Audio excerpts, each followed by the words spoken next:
ಓಂ ಶ್ರೀ ಗುರು ಬಸವಲಿಂಗಾಯ ನಮಃ. ಹೊಳೆ ಹಳ್ಳ ಕೆರೆ ಬಾವಿ ಕಾಲುವೆಗಳಿದ್ದಲ್ಲಿ ಬೆಲೆಯುಳ್ಳ ಫಲವು ಬೆಳೆಯುವುದು ನೋಡ. ಗುರುಲಿಂಗ ಜಂಗಮ ಶಿವಶರಣರಿದ್ದಲ್ಲಿ ಹರಮುಕ್ತಿ ಕೈಲಾಸ ಕಾಣುವುದು ನೋಡ. ಹರಗುರು ಚರಮೂರ್ತಿಗಳ ಪದ್ಮಗಳಲ್ಲಿ ಹಣೆಮಣೆದು ಭಕ್ತಿಯ ಶರಣು ಶರಣಾರ್ಥಿಗಳು. ಈ ನಮ್ಮ ನಿಡಸೋಸಿ ಅಪ್ಪವರು, ನಮ್ಮ ತೋಂಟದಾರಿ ಅಪ್ಪವರು, ಇವರು ಸ್ವತಃ ನಟ್ ಕಡಿಯೋರು, ಒಡ್ಡು ಹಾಕ್ಸೋರು. ಆಮೇಲೆ ಹೊಲದಾಗ ಏನೂ ಇಲ್ಲ ಅಂತ ಅನ್ನೋರಿಗೆ 1 ಎಕರೆದಾಗ 3-4 ಲಕ್ಷ ರೂಪಾಯಿ ಅರ್ಶಿನ ಬೆಳೆದವ್ರು ಯಾರಾದರೂ ಇವತ್ತಿಗಿದ್ರೆ ನಮ್ಮ ನಡೆಸೋಸಿ ಅಪ್ಪವ್ರು ಅಂತ ನಾ ಹೇಳಿ ಕಳಿಸ್. ಯಾಕಂದ್ರೆ ಜಗತ್ತಿನೊಳಗೆ ಎಲ್ಲದೂ ಸಿಗಬಹುದು, ಕೋಟಿ ಉದ್ಯೋಗನೂ ಇರಬಹುದು, ಆದರೆ ಎಲ್ಲವೂ ರೊಕ್ಕ ಮಾಡೋ ಉದ್ಯೋಗಗಳು. ಆದರೆ ಹಸು ನೀಗಿಸುವಂಥ ಉದ್ಯೋಗ ಒಕ್ಕಲ್ತನ. ಎಲ್ಲರೂ ಒಕ್ಕಲ್ತನದಾಗ ಏನೈತಂತೀರಿ? ಅಲ್ರಿ, ಒಕ್ಕಲ್ತನ ಅಂದ್ರೆ ಒಂದು ಉಪಜೀವನದ ಉದ್ಯೋಗ. ಅದನ್ನು ಬಿಟ್ಟರೆ ಗತಿ ಇಲ್ಲ. ಅದರಿಂದ ಜಗತ್ತು ಬದುಕ್ಯದ. ರೈತ ಯಾರನ್ನ ಕಾಡಿಲ್ಲ, ಯಾರನ್ನ ಬೇಡಿಲ್ಲ. ನಿಸರ್ಗದತ್ತ ದೇವರು ಕೊಟ್ಟಂಥ ಪಂಚಭೂತ ತತ್ವಗಳು ಯಾವುವು ಅಂದ್ರೆ ಪೃಥ್ವಿ, ಅಪ್ಪ, ತೇಜ, ವಾಯು, ಆಕಾಶ. ಇವನ್ನ ನಂಬಿ ಬಾಳೆ ಬದುಕದಾವ. ಪವಿತ್ರವಾದಂಥ ಉದ್ಯೋಗ ಯಾವುದು ಅಂದ್ರೆ ಒಕ್ಕಲ್ತನ. ಪ್ರಯೋಜನ ಆಗುವಂಥ ಉದ್ಯೋಗ ಯಾವುದು ಅಂದ್ರೆ ಒಕ್ಕಲ್ತನ. ಪರಿಣಾಮ ಬೀಳುವ ಉದ್ಯೋಗ ಯಾವುದು ಅಂದ್ರೆ ಒಕ್ಕಲ್ತನ. ಪ್ರಗತಿ ಹೊಂದುವಂಥ ಉದ್ಯೋಗ ಯಾವುದು ಅಂದ್ರೆ ಒಕ್ಕಲ್ತನ. ಇಂಥ ಒಕ್ಕಲ್ತನ ಬಿಟ್ಟು ಒಕ್ಕಲ್ತನದಾಗ ಏನೈತಂತಿರಲ್ವ ಮಾರಾಯ? ಹಸು ನೀಗಿಸುವಂಥ ಶಕ್ತಿ ಐತಿ. ಅವಾಗ ಕೋಟಿ ಗಳಿಸೋಲ್ಲಕ್ಕ ನೀ 10 ಚೀಲ ಜೋಳ ಗಳಿಸ್ತೀವಿ ಬೆಳೆದಿ ಅಂದ್ರೆ 4 ಚೀಲ ನೀ ಇಟ್ಕೊಂಡು 6 ಚೀಲ ಮತ್ತೆ ಅಲ್ಲಿ 6 ಮಂದಿ ಬದುಕಿಸ್ತೀನಿ ನೀನು. ಅವ್ರು ಕೋಟಿ ಇದ್ರು ತಿನ್ನಕ್ಕೆ ಬರಲಾರ್ದದು. ಆದರೆ ಘನಮಠದಪ್ಪನವರು ನಾವು ಇವತ್ತು 170 ವರ್ಷದಿಂದನ ಆಂಧ್ರಲಿದ್ದ ಕರ್ನಾಟಕಕ್ಕೆ ಬಂದು 35 ವರ್ಷ ಪಾದಯಾತ್ರೆ ಮಾಡಿ ರೈತರಿಗಾಗಿ ಕುನ್ಯಾಳ ಸಿದ್ದರಾಮಪ್ಪವ್ರ ಕಡೆಯಿಂದ ಜೇರಾಯತ, ಭಾಗಾಯತ, ಲೌಕಿಕ, ಪಾರಿಮಾರ್ಥಿಕ ಅನ್ನೋದು 23 ಅಧ್ಯಾಯ ಉಳ್ಳದ್ದು ಕೃಷಿ ಜ್ಞಾನ ಪ್ರದೀಪಿಕೆಯನ್ನು ರೈತರಿಗೆ ಬರೆದವ್ರು ಯಾರು ಅಂದ್ರೆ ವೈರಾಗ್ಯ ಚಕ್ರವರ್ತಿ ನಾಗಭೂಷಣ ಘನಮಠ ಶ್ರೀಗಳಂತ ನಾ ಹೇಳಿ ಬಯಸ್ತೇನೆ. ಯಾವ ವಿಶ್ವವಿದ್ಯಾಲಯ ಮಾಡಲಾರ್ದ ಕೆಲಸ ಮಾಡಿದರು. ಆ ಬುಕ್ಕ ಸಹಿತ ಯಾರೂ ಓದವಲ್ರ. ಆ ಕೃಷಿ ಜ್ಞಾನ ಪ್ರದೀಪಿಕೆ 400 ಪೇಜ್ ಐತಿ. ಆ ಮಹಾತ್ಮ ಎಷ್ಟು ಓದ್ಕೊಂಡಾನ, ಎಷ್ಟು ದೃಷ್ಟಾಂತಗಳನ್ನು ಕೊಟ್ಕೊಂತ ಹೋಗ್ಯಾರ, ಉಪಮೆ ಕೊಟ್ಟಾರ, ಎಷ್ಟು ಶರಣರ ವಚನಗಳನ್ನು ಕೊಟ್ಕೊಂತ ಹೋಗ್ಯಾರ. ಏನು ಆ ಪುಣ್ಯಾತ್ಮ 1ರಿಂದ 8 ಅಧ್ಯಾಯ ಒಣ ಬೇಸಾಯದ ಬಗ್ಗೆ ಬರೆದ್ರು. ಎತ್ತುಗಳು ಹೆಂಗೆ ಆರೈಕೆ ಮಾಡಬೇಕು, ಯಜಮಾನ್ರು ಹೆಂಗೆ ಮಾಡಬೇಕು, ಕರ್ಕಿ ಕಣಿಗೆ ಹೆಂಗೆ ತೆಗೆಸ್ಬೇಕು, ಒಡ್ಡೆ ಹೆಂಗೆ ಹಾಕಿಸ್ಬೇಕು, ಸಂಪಾತಳಿ ಹೆಂಗೆ ಮಾಡಬೇಕು, ಯಾವ ತತ್ತಿಗೆ ಯಾವ ಬೀಜ ಬಿತ್ತಬೇಕು, ಎಡಿ ಹೆಂಗೆ ಹೊಡಿಬೇಕು, ಇವನು ಹೇಳ್ಕೊತ ಹೋದರು. ಮುಂದೆ 1ರಿಂದ 8 ಅಧ್ಯಾಯ ಒಣ ಬೇಸಾಯ, 9ರಿಂದ 18 ಅಧ್ಯಾಯ ತೋಟಗಾರಿಕೆ ಬಗ್ಗೆ. ಇವತ್ತೆಲ್ಲರೂ ಅರ್ಶನ. ಅವತ್ತಿಗೆ 170 ವರ್ಷದಿಂದನ ಬರೆದರು. ಗಸಗಸಿ ಬರೀತಾರ, ಇವತ್ತು ಅಪ್ಪಿ ಮಂತೀರಿ. ಅವತ್ತಿಗೆನ ಅಪ್ಪವರು ಅದರ ಮ್ಯಾಗ ಅಂಟು ಬಂದಿದ್ದು ನಿಸ ಏರ್ತತಂತ ಬರೆದರು. 170 ವರ್ಷದಿಂದ ಅದು ಗಸಗಸಿ ಅಂತ ಬರೆದಾರ ಅಪ್ಪವ್ರು. 9ರಿಂದ 18 ಅಧ್ಯಾಯ ತೋಟಗಾರಿಕೆ ಬರೆದರು. 19ರಿಂದ 23 ಅಧ್ಯಾಯ ಲೌಕಿಕ ಪಾರಿಮಾರ್ಥಿಕ ಹೇಳಿದರು. ಸ್ವಚ್ಛ ಭಾರತ ಅಂತ ಇವತ್ತಂತೀರಿ, ನಿರ್ಮಲತ್ವ ಅನ್ನೋದು ಅವತ್ತನ ಗನಮಠದಪ್ಪನವ್ರು ಬರೆದ್ರು. ನಮ್ಮ ಅಪ್ಪ ಗನಮಠದಪ್ಪನವ್ರು ಬರೆದ್ರು. ಹೇಳಕ್ಕೆ ಹತ್ತಿದ್ರೆ ಭಾಳ ಆಗ್ತತ. ಅದಕ್ಕೆ ನಾ ರೈತ ಬಾಂಧವರಲ್ಲಿ ಕೈ ಮುಗಿದು ಕೇಳ್ತೀನಿ, ಇವತ್ತು ಯುವಕರ ನಡಿಗೆ ನಮ್ಮ ಕೃಷಿಯ ಕಡೆಗೆ ಬಂದಾಗ ನಮ್ಮ ಒಕ್ಕಲ್ತನ ನಡೀತದೆ. ಇವತ್ತು ನೀವು ಯಾರೂ ಕುಡ ಗುರ್ತಿಲ್ಲ, ಮಿಣಿ ಗುರ್ತಿಲ್ಲ, ಬಗಲಿ ತತ್ರಾಣಿ ಗುರ್ತಿಲ್ಲ, 3 ಗಂಟೆ 4 ಗಂಟೆ ಕೇಳೋದು ಗುರ್ತಿಲ್ಲ, 5-6 ಮೈಲ್ ಹೋಗಿ ಬರೋದಿಲ್ಲ, ತೆನಿ ಏರೋದಿಲ್ಲ, ರೂಲ್ ಹೊಡಿಯೋದಿಲ್ಲ, ತೂರುದಿಲ್ಲ, ಎಲ್ಲ ಯಂತ್ರೋಪಕರಣಗಳು. ಆದ್ರೆ ಮನೆ ಮಗ ಒಬ್ಬ ದುಡಿಬೇಕು. ಯಾಕೆ ಅಂದ್ರೆ ಅದೇ ನಿನ್ನ ಆದಾಯ ಬರೋದ್ರಾಗ ಒಬ್ಬ ಡ್ರೈವರ್ನ ಇಟ್ಟರೆ ತಿಂಗಳಿಗೆ 6,000 ಕೊಟ್ಟರೆ 72,000 ರೂಪಾಯಿ ಒಬ್ಬ ಡ್ರೈವರ್ಗೆ ನೀ ಬೆಳೆದಂಥ ಬೆಳೆಯೊಳಗೆ ಕೊಡಬೇಕಾಗ್ತದೆ. ಅದೇ ನೀ ಮಗ ಮಾಡ್ಕೊತ ಹೋದ್ರೆ 72,000 ರೂಪಾಯಿ ಉಳಿತದೆ. ಇದು ಒಕ್ಕಲ್ತನದ ಗೊಟ್ಟು. ಅದಕ್ಕೆ ಮೊಟ್ಟ ಮೊದಲಿಗೆ ಕರಿಕಿತ್ತು ಅಂದ್ರೆ ಕರಿಕಿ ತೆಗೆಸ್ರಿ. ಗನ್ಮಡದಪ್ಪನವ್ರು ಹೇಳ್ತಾರೆ, ಕರಿಕಿ ಹೊಲ, ಸರ್ಕಾರದ ಸಾಲ, ಪರಿಕೇರ ಜಾಲ, ಇವು ಮೂರು ನಮ್ಮ ದೇಶಕ್ಕೆ ಮೂಲ ಅಂತ. ಅದಕ್ಕೆ ಕರಿಕಿ ಕಣಿಗೆ ಅಂತ ತೆಗೆದು ಹೊಲ ಹಸನು ಮಾಡ್ರಪ್ಪ. ಮಣ್ಣು ನೀರು ಸಂರಕ್ಷಣೆ. ಯಾಕ? ಉದಕ ಅನ್ನೋದು ಪಂಚಭೂತ ತತ್ವಗಳ ಮೂಲ ಆಧಾರ ಆಗಿರ್ತತೆ. 3 ಋತುಚಕ್ರಗಳಿರ್ತಾವ. ಒಂದು ಬೇಸಿಗೆ ಕಾಲ, ಒಂದು ಮಳೆಗಾಲ, ಒಂದು ಚಳಿಗಾಲ. ಇವು ಮೂರೂ ಬೇಕಾಗ್ತದೆ. ಅದಕ್ಕೆ ಮಳೆ ಆದಾಗ ಮಳೆ ನೀರನ್ನು ಹಿಡಿಸಲಾಗ ಬಗ್ಸಿ ಒಡ್ಡು ಅಂತ ಹೇಳಿದರು. ಒಡ್ಡು ಅಂದರೆ ತಡೆಗಟ್ಟುವುದು. ಹೊಲಕ್ಕೆ ಒಡ್ಡು, ಬಗ್ಸಿ ಒಡ್ಡು, ಉಡಿ ಒಡ್ಡು, ಇವು ಶಬ್ದಗಳು. ಇವು ಹೇಳಕತ್ತಿದ್ರೆ ಭಾಳ ಆಗ್ತಾವ. ಈ ಒಡ್ಡು ಅನ್ನುವಂಥದ್ದು ತಡೆಗಟ್ಟುವುದು. ಅದಕ್ಕೆ ನಾವು ಹುನಗುಂದವ್ರು ಏನದೀವಲ್ಲ, ಒಡ್ಡು ಇಲ್ಲದ ಹೊಲ, ನಾರಿ ಇಲ್ಲದ ಮನೆ, ದುಡ್ಡು ಇಲ್ಲದವನ ಬಾಳ್ವೆ, ದಡ್ಡ ಜನರ ಸವಾಸ, ಇವು ಎಂದೋ ದೊಡ್ಡ ಎನಿಸಲಾರು. ಹೊಲ್ದಾಗ ಒಡ್ಡು ಅದಾವ ಅಂದ್ರೆ ಮನಾಗ ದುಡ್ಡು ಅದಾವ ಅಂತ ಹೇಳ್ತೇವೆ ನಾವು. ರೈತನ ಸಂಪತ್ತು ಯಾವುದು? ಕೊಠಡಿಯೊಳಗೆ ಹಸುಗಳು.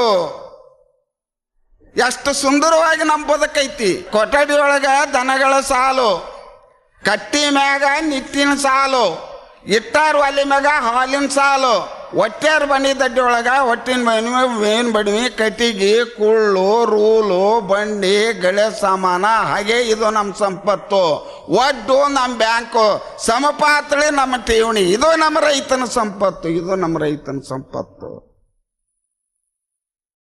ಹಸುಗಳು ಇರಬೇಕು ಮನೆಯಲ್ಲಿ, ಶಶಿಗಳು ಇರಬೇಕು ಹೊಲದಲ್ಲಿ, ಋಷಿಗಳು ಇರಬೇಕು ಆಶ್ರಮದಲ್ಲಿ, ಶಿಶುಗಳು ಬೆಳೆಯಬೇಕು ಶರಣರ ಸಂಘದಲ್ಲಿ, ಕೃಷಿಕನಾಗಬೇಕು ಅನುಭವದಲ್ಲಿ, ಬಸವ ತತ್ವ ಬೇಕು ಜಗದಲ್ಲಿ, ಬಸವ ತತ್ವ ಬೇಕು ಜಗದಲ್ಲಿ. ಇಂಥ ಅದ್ಭುತ ನಮ್ಮ ಒಕ್ಕಲ್ತನ. ಅದಕ್ಕೆ ಎಲ್ಲರೂ ಮಣ್ಣು ಮನುಷ್ಯನ ಮೈಯೊಳಗಿನ ಒಂದು ಹನಿ ರಕ್ತ ಹೋದ್ರೆ ಹಾಲು, ಮೊಸರು, ಬೆಣ್ಣೆ, ತುಪ್ಪ, ಸಜ್ಜಕ, ಹಣ್ಣು ಹಂಪಲ ತಿನ್ನೋದ್ರಿಂದ ಉತ್ಪತ್ತಿ ಆಗ್ತದೆ. ಭೂಮಿ ಒಳಗಿನ ಒಂದು ಕಣ ಮಣ್ಣು ಹೋಗ್ತು ಅಂದ್ರೆ 1 ಇಂಚ್ ಮಣ್ಣು ತಯಾರಾಗಬೇಕಾದ್ರೆ 1,000 ವರ್ಷ ಬೇಕಾಗ್ತದೆ. 1,000 ವರ್ಷ ಬೇಕಾಗ್ತದೆ. ಅದಕ್ಕೆ ನಮ್ಮ ಅಪ್ಪ ಗನಮಡದಪ್ಪ ಹೇಳ್ದ, ಮಣ್ಣು ಕಾಮಧೇನು, ಮಣ್ಣು ಕಲ್ಪವೃಕ್ಷ, ಮಣ್ಣು ಚಿಂತಾಮಣಿ, ಮಣ್ಣು ಪುರುಷದ ಕಣಿ, ಮಣ್ಣು ಪುರುಷದ ಕಣಿ ಅಂತ ಮಣ್ಣಿಗೆ ಒತ್ತು ಕೊಟ್ಟು ಹೇಳಿದರು. ಅದಕ್ಕಂಥ ಮಣ್ಣನ್ನು ತಡೆಗಟ್ಟೋ ಸಲುವಾಗ ಹೊಲಕ್ಕೆ ಒಡ್ಡು ಹಾಕ್ರಿ. ಎರಿ ಹೊಲ ಇದ್ದಲ್ಲಿ 3 ಮೊಳ 4 ಮೊಳದ ಬುಡಕ್ಕೆ ಗರ್ಸ್ ಬೀಳ್ತತ್ತ. ಕೆಲವು ಕಡೆ 1 ಮೊಳದ ಬುಡಕ್ಕೆ ಬರುತ್ತೆ. ನಿಮ್ಮ 2 ಸಿಮಿ ಕಲ್ಲು ನೋಡ್ರಿ, ಸರಳ ರೇಖಾದಾಗ ಒಡ್ಡು ತೊಗೊಂಬರ್ರಿ. ಆಯ ನೋಡಿ ಪಾಯ ಹಾಕ್ರಿ. ಆ ಒಡ್ಡಿಗೆ ಪಟ್ಟಿ ಪಾಯಿ ಅಂಗಲ್ ಎದೆ ಹಾಕ್ರಿ. ಅದರ ಮುಂದೆ ವರ್ಷ 1 ಎಕರೆ ಏರಿ ತಂದು ಕಡಿಸುವಂಥ 1 ಎಕರೆ ಅಂಗಳ ಮಾಡ್ಕೊತ ಹೋಗ್ರಿ. 1 ಎಕರೆ ಅಂಗಳ ಅಂದ್ರೆ 43,560 ಚೌರಸ್ ಫೂಟ್ ಆಗ್ತತ್ತ. ತಾಸಿಗೆ 1 ಇಂಚಿನ ಮಳೆ ಬಿದ್ದಾಗ ಮ್ಯಾಗಿದ್ದ ಓಡಿ ಬಂದಂಥ ನೀರು ನಿನ್ನ ಅಂಗಳ ತುಂಬ 1 ಇಂಚು ನೀರು ನಿಂತರ 3,630 ಘನ ಮೀಟರ್ ನೀರು ನೀ ಹೇಳ್ದಂಗೆ ಕೇಳ್ತತ್ತ. ನೀ ಹೇಳ್ದಂಗೆ ಕೇಳ್ತತ್ತ. ಇದನ್ನೇ ನಾವು 8 ಎಕರೆ ಮಾಡೀವಿ, 6 ಎಕರೆ, ಅರ್ಧ ಎಕರೆ, 1 ಎಕರೆ ಮಾಡು. ಮ್ಯಾಲಿದ್ದ ನೀರು ಆನೆಯಷ್ಟು ಎತ್ತರ ಕೊರೆ ಬಿದ್ದು ನೀರು ಓಡಿ ಬರುವಂಥದ್ದು ಒಡ್ಡು ಹಾಕಿ ಏರ್ ಕಡ್ದು ಇಳ್ಕಲೆ ಮಾಡಿ ಹಂಗೆ ಹೊಲ ಮಾಡಿದಾಗ ಓಡಿ ಬರುವಂಥ ನೀರು ತಳ್ಳಗ ನಡ್ಕೊತ ಹೋಗ್ತತ. ನಡೆಯುವಂಥ ನೀರು ನಿಲ್ತತ, ನಿಂತಂಥ ನೀರು ಉಣ್ತತ. ಉಂಡು ಹೆಚ್ಚಾದ ನೀರನ್ನು ಶೃಂಗಾರದ ಮೋರಿ ಮುಖಾಂತರ ಬಿಡಬೇಕು. ಯಾಕೆ? ನೀರು ನಿಂತು ಹೊಲ ಕೆಡ್ತತ, ನೀರಿಲ್ದ ಕೆರೆ ಕೆಡ್ತತ. ನೀರು ಉಣಿಸದಿರಬೇಡ, ನೀರು ನಿಲ್ಲಿಸಬೇಡ, ನೀರಿಗೆ ದಾರಿ ಬಿಡು, ಮೋರಿ ಮಾಡು ಅಂತ ಹೇಳಿದ್ರು ಗನ್ಮಡದಪ್ಪನವ್ರು. ಎಂಥ ಒಂದು ಅದ್ಭುತ ಐತಿ. ಅದಕ್ಕೆ ಒಂದು ಸ್ವಲ್ಪ ದನಕರಗಳನ್ನು ಸಾಕ್ರಿ. ಹೊಲಕ್ಕಿಷ್ಟು ಸಗಣಿ ಗೊಬ್ಬರ ಆಗ್ತತ್ತ. ಯಾಕಂದ್ರೆ ಮೊದಲು ನಾವು ಒಡ್ಡು ಕಡೆಯಾಗ ಗಂಗಾಳ ಸಜ್ಕ ತಿಂದು ಮತ್ತೆ ಬುತ್ತಿ ಕಟ್ಕೊಂಡು ಹೋಗಿದ್ದೆವು ಮಗ ಬಲಿಷ್ಠ ಆಗ್ಲಂತ. ತಾಯಿ ಹತ್ತಿ ಕಾಳು ನೆನೆಕ್ಕಿಟ್ಟು ತುಳಿ ಅಂತೇಳಿ ಹಾಕ್ತಿದ್ರು. ಇವತ್ತಂಕರ ಈಗಿನವ್ರು ಸ್ವಸ್ಥರಿಗೆ ತುಳಿ ಗುರ್ತಿಲ್ಲ, ರುಬ್ಬಗೊಂಡು ಗುರ್ತಿಲ್ಲ, ನೆಲವು ಗುರ್ತಿಲ್ಲ, ಹಿಂಡ್ಕೊಳೋದು ಗುರ್ತಿಲ್ಲ, ಮಜ್ಜಿಗೆ ಮಾಡೋದು ಗುರ್ತಿಲ್ಲ. ಹಾಲು ಎಲ್ಲಿ ಬರ್ತಾವ ಅಂದ್ರೆ ಪಾಕೆಟ್ನಾಗ ಬರ್ತಾವ ಅನ್ನೋ ನಮ್ಮ ಹಣೆ ಬಾರ ಬಂದತಿ. ಎಂಥ ಸಂಪತ್ತು ರೈತನ ಮನಾಗ, ಎಂಥ ಸಂಪತ್ತು ರೈತನ ಮನಾಗ. ಅದಕ್ಕೆ ನಮ್ಮ ರೈತ ಬಾಂಧವರು ನೀವು ಟ್ಯಾಕ್ಟ್ರಿ ಇಡ್ರಿ, ನಾ ಬ್ಯಾಡ ಅಂದಿಲ್ಲ, ಮನನವ್ರು ಮಾಡ್ಕೊತ ಹೋಗ್ರಿ. ಮಣ್ಣು ನೀರು ಸಂರಕ್ಷಣೆಗೆ ಮೊಟ್ಟ ಮೊದಲಿಗೆ ಒಡ್ಡು ಮಾಡ್ಕೊರಿ, ಅಂಗಳ ಮಾಡ್ಕೊರಿ. ಯಾಕಂದ್ರೆ ನಮಗೆ ಇನ್ನೊಂದು ಕಲ್ಕೋರಿ, ನೀವು ತಿಳ್ಕೊರಿ. ಅಶ್ವಿನಿ ಮಳೆಯಿಂದ ರೇವತಿ ಮಳೆವರೆಗೆ 27 ಮಳೆ ಅದಾವ. ನಮಗೆ ಒಂದು ಮಳೆ ಆಗಬಾರ್ದು, ನಮ್ಮ ಅಪ್ಪ ಗುರ್ತು ನಮಗೆ ಗುರ್ತು. ಅಶ್ವಿನಿ ಮಳೆ ಆದ್ರೆ ಶಿಶುವಿಗೆ ನೀರಿಲ್ಲ ಅಂತ ಅಮ್ಮ ಅಂತಿದ್ಲು. ಅದು ಒಂದು ಬಿಟ್ಟು ಭರಣಿಲಿದ್ದ ನಮಗಾದ್ರೆ 12 ಮಳೆ ಆಗಲಿಲ್ಲ ಅಂದ್ರೆ ಅಖಂಡ ಬರ ಅಂದ್ರೆ ಗನಮಡದಪ್ಪನವರು. 12 ಮಳೆಯಾಗ ನಮಗೆ 2-3 ಮಳೆ ಆಯ್ತು ಅಂದ್ರೆ ನಿನಗೆ, ಯಾಕಂದ್ರೆ ಯಾವ ಕಾಲಕ್ಕೂ ಅನ್ನ ಆಗ್ತತ್ತ, ಇದನ್ನು ನಾ ಬರೆದು ಕೊಡ್ತೀನಿ. ಇದನ್ನೇ ಗನಮಡದಪ್ಪನವ್ರು ಹೇಳಿದರು. 100 ಕೂರಿಗೆ ಮಸಾರಿಕಿನ 50 ಕೂರಿಗೆ ಎರೆ ಇರ್ಬೇಕಂತ. ಎರೆ ನಾನು ದೊರೆ. 50 ಕೂರಿಗೆ ಎರಿಕಿನ 10 ಕೂರಿ ಕೆರೆ ಇರ್ಬೇಕಂತ. 10 ಕೂರಿ ಕೆರಿಕಿನ ನೀರಿದ್ದು ತೋಟ ಮಾಡಿ ಪಾಟ್ ಬಿಟ್ಟ ಅಂದ್ರೆ 12 ತಿಂಗಳು ಹಸಿರು, ಅವು ಬಡತನ ಇಲ್ಲ. ಬಾಳಿ ಹಚ್ಚಿದವ ಭಾಗ್ಯವಂತ, ಕಬ್ಬು ಹಚ್ಚಿದವ ಧನಿಕವಂತ, ತೆಂಗು ಹಚ್ಚಿದವ ಗಂಡು ಹೊಡೆದವ ದರಿದ್ರಲ್ಲ ಅಂತ ಹೇಳಿದ್ರು ಗನ್ಮಡ್ಸೇವರು. ಅದಕ್ಕೆ ಇವತ್ತು ನೀರಾವರಿ ನಾವು ಮಾಡಬೇಕಾದ್ರೂ ಮಣ್ಣು ನೀರು ಸಂರಕ್ಷಣೆ ಆಗಬೇಕು. ಯಾವಾಗ ಮಣ್ಣು ನೀರು ಸಂರಕ್ಷಣೆ ಆಯ್ತು ಎಲ್ಲ ಬೆಳೆಗಳನ್ನು ಬೆಳಿಲಿಕ್ಕೆ ಬರ್ತತ್ತ, ಎಲ್ಲ ಬೆಳೆಗಳನ್ನು ಬೆಳಿಲಿಕ್ಕೆ ಬರ್ತತ್ತ. 1 ಎಕರೆದಾಗ ನೀವು ಶೆಡ್ನೆಟ್ ಮಾಡ್ಕೊರಿ, ಕ್ಯಾಪ್ಸಿಕಮ್ ಹಾಕ್ರಿ. ಯೂನಿವರ್ಸಿಟಿದು 40 ಟನ್ ಅದ. ನಾ BE ಪದವೀಧರ ಬಸವರಾಜರ ಹೊಲ ಒಡ್ಡು ಹಾಕ್ಸಕ್ಕೆ ಹೋಗಿದ್ದೆ ಈಗ ಒಂದು 5-6 ವರ್ಷದಿಂದ. ಮುಂದೆ ಆ ಹುಡುಗ ಶೆಡ್ನೆಟ್ ಮಾಡ್ಕೊಂಡ ಕ್ಯಾಪ್ಸಿಕಮ್ ಹಾಕಿದ. 35-28 ಟನ್ ಬೆಳೆದ. ಅವಾಗ ರೇಟ್ ಹತ್ತಲಿಲ್ಲ. 20 ರೂಪಾಯಿದಂಗೆ ನಾವು ಮಾರಿದ್ರೆ 6 ಲಕ್ಷ ರೂಪಾಯಿ ಬಂತು. ಒಕ್ಕಲ್ತನದಾಗ ಏನೈತ್ರಿ, ನೀರಾವರಿ ಇದ್ರೆ 1 ಎಕರೆಗೆ 6 ಲಕ್ಷ ರೂಪಾಯಿ ತೆಗೆದ್ರು. ಹಳಂಗಳೆ ಅಂತ ಬರ್ತತ್ತ, ಅಲ್ಲಿ ದನಪಾಲ್ ಅಂತದಾರ. ಆವ ಹುಡುಗ ಮಾಡದಂಥದ್ದು ನೀವು ನೋಡಿ ಬರ್ರಿ. 3 ಎಕರೆದೊಳಗೆ 25ರಿಂದ 28 ಲಕ್ಷ ರೂಪಾಯಿ ಈ ಕೇಸರ್ ಅನ್ನೋದು ದಾಳಿಂಬರ ಬೆಳೆದು. ನಮ್ಮದು ಇಷ್ಟೆಲ್ಲ ಸಂಪತ್ತು ಮಾಡ್ಕೊಂಡು ಉಂಡ್ರೆ ಬೇಕಾದ ಕೊಡ್ತಾನ. ಅದನ್ನ ಹೇಳಿದ್ರು ಗನ್ಮಡದಪ್ಪನವರು. ಸರ್ವತ್ರ್ಯಾಮಿ ಸಕಲೇಶ್ವರನ್ನ ಭೂಮಿ ಒಳಗೆ ಮರೆ ಮಾಡಿ ಇಟ್ಟಾನ, ಮಾಡ್ಕೊಂಡು ತಿನ್ನೋದು ನೆನಗೆ ಬಿಟ್ಟಾನ. ಮಾಡುಣ್ಣು ಬೇಕಾದಷ್ಟು, ಬೇಡುಣ್ಣು ನೀಡಿದಷ್ಟು ಅಂತ ಹೇಳಿದರು. ಅದಕ್ಕೆ ನಮ್ಮ ಒಕ್ಕಲ್ತನ ಶ್ರೇಷ್ಠ. ದನಕರಗಳನ್ನು ಸಾಕ್ರಿ, ಒಡ್ಡು ಹಾಕ್ಸ್ರಿ, ಸಂಪಾದನೆ ಮಾಡಿರಿ. ನಿಮಗೆ ದನಕರ ಸಾಕೋದಾಗ್ಲಿಕ್ಕಂದ್ರೆ ಕಾಲ್ಗೈ ಮಾಡ್ಕೊತ ಹೋಗ್ರಿ. ವರ್ಷ ಒಂದು 4 ಚೀಲ ಜೋಳದ್ದು ಕುರಿ ತರ್ಬೇಕಂತ ಹೋಗ್ರಿ. ಮುಂಗಾರಿ ಮಳೆ ಆಯ್ತು ಅಂದ್ರೆ ಸಣಬ ಬಿತ್ತಿ ಮುಗ್ಗು ಹೊಡ್ಕೊತ ಹೋಗ್ರಿ. ನಮ್ಮ ಆರೋಗ್ಯ ಹೆಂಗೆ ಕಾಪಾಡ್ತೀವಿ ಹಂಗೆ ನಾವು ಭೂಮಿ ಕಾಪಾಡ್ಕೊತ ಹೋದ್ರೆ ಅವಾಗ ನಮ್ಮ ಜಗತ್ತು ಸಮೃದ್ಧವಾಗಿರ್ತದೆ. ಸಮೃದ್ಧವಾಗಿ ನಮ್ಮ ಒಕ್ಕಲ್ತನ ಏನಕ್ಕೇನಾರ ಆತು ಅಂದ್ರೆ ಯಾರೂ ನಾವು ಉಳಿಗಲ್ಲ. ಮೊದಲು ಇದನ್ನು ತಿಳ್ಕೊರಿ. ಎಲ್ಲ ನಿಂತಿದ್ದ ನಮ್ಮ ಒಕ್ಕಲ್ತನದ ಮ್ಯಾಗ. ನಮ್ಮ ಅಪ್ಪವ್ರು ಹೇಳೋರು, ಎಲ್ಲಾರ ಕುಂದರಾನ ಶಂಕರಣ್ಣ ಹಾಡು ಅಂದ್ರೆ ನಮ್ಮ ತಂದೆಯವರಿಗೆ. ನಮ್ಮ ತಂದೆಯವ್ರು ನಾವು ಒಟ್ಟು ಕಡಿಯೊಳಗೆ ಏರೆ ಇದ್ದಿದ್ದು, ಅಂಗಳ ಮಾಡಿದ್ದು, ನೀರು ಹರಿದು ಹೋಗೋದ್ರ ಮ್ಯಾಗನ ಅದು ಒಂದು 10-12 ನುಡಿ ಐತಿ. ಒಂದು ಪಲ್ಲವಿ ಹಾಡಿ ತೋರಿಸ್ತೇನೆ ನಿಮಗೆ. ನಮ್ಮ ಅಪ್ಪವ್ರು ಭಾಳ ಜೀವ ಅದಕ್ಕೆ. ಹೊಲ ನೋಡೋ ಇಳ್ಳೋ ಕಲಿ ಮಣ್ಣೆಲ್ಲ ಸವಕಳಿ, ಹೊಲ ನೋಡೋ ಇಳ್ಳೋ ಕಲಿ ಮಣ್ಣೆಲ್ಲ ಸವಕಳಿ, ಇಳ್ಕಲಿಗಡ್ಡ ಒಡ್ಡ ಹಾಕೋ ಸವಕಳಿ ಆಗ್ದಂಗೆ, ಮಣ್ಣು ಸವಕಳಿ ಆಗ್ದಂಗೆ, ಮಣ್ಣು ನೀರು ಹಿಡಿಯಂಗೆ, ಮಣ್ಣು ನೀರು ಹಿಡಿಯಂಗೆ. ಮಣ್ಣು ಹೋದರೆ ರೈತನ ಕಣ್ಣು ಹೋದಂತೆ, ದೇಹಕ್ಕೆ ಹುಣ್ಣು ಆದಂತೆ, ನಾಡಿನ ಪುಣ್ಯ ತೀರ್ದಂತೆ. ಹೊಲ ನೋಡೋ ಇಳ್ಳೋ ಕಲಿ ಮಣ್ಣೆಲ್ಲ ಸವಕಳಿ. ನಮ್ಮ ತೋಟದಾರ ಅಪ್ಪವ್ರು ಹಗಲೆಲ್ಲ ಹೇಳೋರು ಇದನ್ನು. ಹೊಲ ಶಂಕರಣ್ಣ ಹಾಡೋರು, ಹೊಲ ನೋಡೋ ಇಳ್ಳ ಕಲಿ ಮಣ್ಣೆಲ್ಲ ಸವಕಳಿ. ಏನು ನಮ್ಮ ಅಪ್ಪವ್ರ ಬಾಯಾಗ ಬರ್ತಿತ್ತದು ಹಾಡು. ಅದೊಂದು 32 ನುಡಿ ಅದ. ಒಂದು ಪಲ್ಲವಿ ಹಾಡಿ ತೋರಿಸ್ತೇನೆ ನಿಮಗೆ. ಪಕ್ಕ ರೈತನಾಗೋದೊಂದು ತಕ್ಕ ಮಾತ ಹೇಳ್ತೀನಿ, ನೆಪ ಇರ್ಲಿ ತಮ್ಮ ನಿಮ್ಗೆ ಕಡಿತಾನ.